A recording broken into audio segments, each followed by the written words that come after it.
News. By Associated Press. Sign up for our special edition newsletter to get a daily update on the coronavirus pandemic. Christians around the world celebrated Easter Sunday isolated in their homes by the coronavirus while pastors preached the faith's joyous news of Christ's resurrection to empty pews. One Florida church drew a large turnout for a drive-in service in a parking lot. In Britain, Prime Minister Boris Johnson, the first major world leader to test positive for the virus, paid an emotional tribute to the country's National Health Service following his release from the hospital, saying its doctors and nurses had saved his life, no question. He especially thanked two nurses who stood by his bedside for 48 hours, when things could have gone either way. The strangeness of this Easter was evident at the Vatican. St. Peter's Square, where tens of thousands would normally gather to hear Pope Francis, was empty of crowds, ringed by police barricades. Francis celebrated Easter Mass inside the largely vacant basilica. In his address, the Pope called for global solidarity to confront the epical challenge of the pandemic. He urged political leaders to give hope and opportunity to the millions laid off work. Worldwide, families who normally would attend church in their Easter best and later gather for festive meals instead were hunkered down at home. Police checkpoints in Europe and outside closed churches elsewhere left the faithful with few worship options other than watching services online or on TV. Some U.S. pastors went ahead with in-person services despite state or local bans on large gatherings. At the Happy Gospel Church in Bradenton, Florida, about 100 cars carrying 250 people gathered in the parking lot to hear Pastor Bill Bailey's Easter sermon. Some sat in lawn chairs or on tailgates, but families stayed at least 6 feet apart. Those in their cars occasionally honked to convey agreement with Bailey's remarks. In Louisiana, a pastor who is facing misdemeanor charges for holding services despite a ban on gatherings, said people from every state and all but one continent attended his Easter service Sunday morning. My hope is not in a vaccine for a virus, but all my hope is in Jesus, Reverend Tony Spell said during the service shown online at Life Tabernacle Church in the city of Central. Worshippers could be heard clapping, singing and responding, Amen, during the service, though it was not clear how many attended. President Donald Trump had said he planned to watch an online service led by the Reverend Robert Jeffress of the Southern Baptist megachurch First Baptist Dallas, although the White House wouldn't confirm whether he did. The pastor, a staunch ally of the president, mentioned Trump in his remarks. We are going to get through this crisis with your continued strong leadership and the power of God, Jeffress said. In their own Easter message, Trump and his wife, Melania, paid tribute to the medical professionals, first responders and other essential workers striving to combat the pandemic. Back on March 24, at a Fox News virtual town hall, Trump had broached the possibility that the U.S. could emerge from widespread lockdowns by this weekend.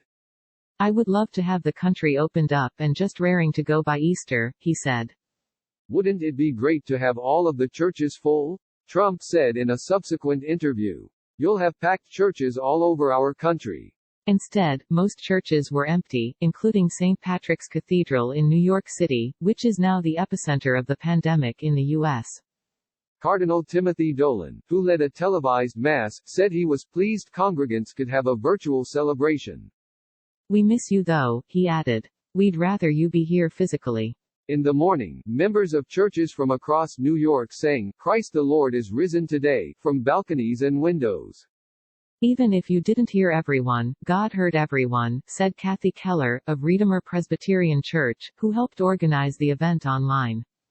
In Europe, countries used roadblocks, fines and other tactics to keep people from traveling over an Easter weekend with beautiful spring weather.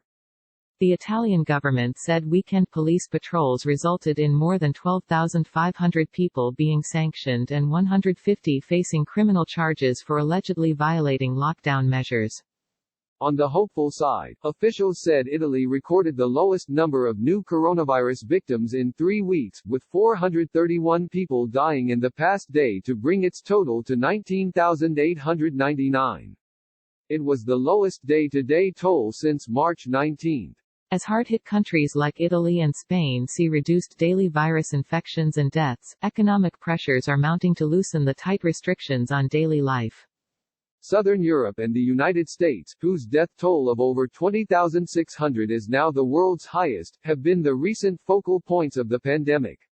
But coronavirus hotspots have been shifting, with new concerns rising in Japan, Turkey and Britain, where the death toll passed 10,000. Uncertainties loomed about the months ahead, with a top European Union official suggesting people hold off on making any summer vacation plans. Some European nations started tentative moves to ease their shutdowns. Spain, which on Sunday reported its lowest daily growth in infections in 3 weeks, will allow workers in some non-essential industries to return to factories and construction sites Monday. For most people, the coronavirus causes mild or moderate symptoms, such as fever and cough. But for others, especially older people and the infirm, it can cause severe symptoms and lead to death. More than 1.8 million infections have been reported and over 110,000 people have died worldwide, according to Johns Hopkins University. The U.S. has the highest numbers, with over 550,000 confirmed cases.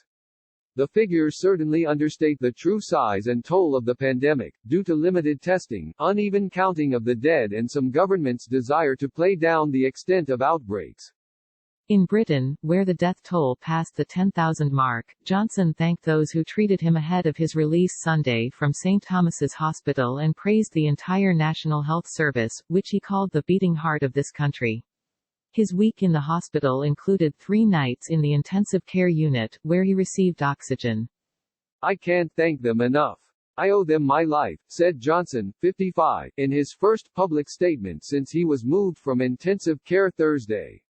His office said he will continue his recovery at Chequers, the Prime Minister's country home. In the United States, about half the deaths are in the New York metropolitan area, but hospitalizations are slowing in the state and other indicators suggest that lockdowns and social distancing are flattening the curve of infections. Dr. Anthony Fauci, the top U.S. infectious disease expert, said the economy in parts of the country could be allowed to reopen as early as next month. While he said there's no light switch that will be clicked to turn everything back, he told CNN's State of the Union that rolling re-entry will be required based on the status of the pandemic in various parts of the country. New York Governor Andrew Cuomo announced that 758 people died in the state Saturday, the 6th day in a row the toll topped 700. More than 9,300 people have died in New York.